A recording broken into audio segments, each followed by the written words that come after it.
काठमाडौँको साँखुमा रहेको यो चाहिँ मिलारप्पा केभ भन्दो रहेछ। र मिलारप्पा भनेको चाहिँ तपाईँको एउटा टिबेटियन गुरु हुनुहुन्छ होइन, एकदमै ठुलो टिबेटियन धर्मगुरु हुनुहुन्छ। र उहाँले चाहिँ उडेर आएर साँखुमा चाहिँ एउटा ढुङ्गालाई खोतालेर यस्तो केभ बनाउनु भएको भन्ने चाहिँ कथन रहेछ।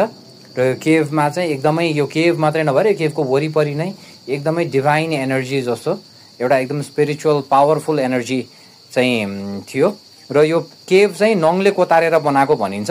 र यो ढोका राख्नुभन्दा अगाडि केही डिस्टर्बेन्स भएर मिलारप्पा भाग्नु भएको यहाँबाट भन्ने बुझिन्छ। र यसको ढोका पनि यसको नजिकै रहेछ। तपाईँहरूलाई यसमा इन्ट्रेस्ट लाग्छ कि लाग्दैन, कुनै यो टिबेटियन धर्मगुरुले बनाएको केभमा इन्ट्रेस्ट लाग्छ भने आइएम इन्ट्रेस्टेड भने तल कमेन्ट गरिदिनु होला।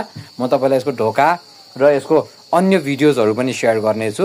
अहिलेलाई चाहिँ यो सानो अगाडिको भ्यू मात्रै मिलारप्पा केभ चाहिँ यस्तो ढुङ्गामा कुदिएको छ र एकदमै खतरा ठाउँ छ है।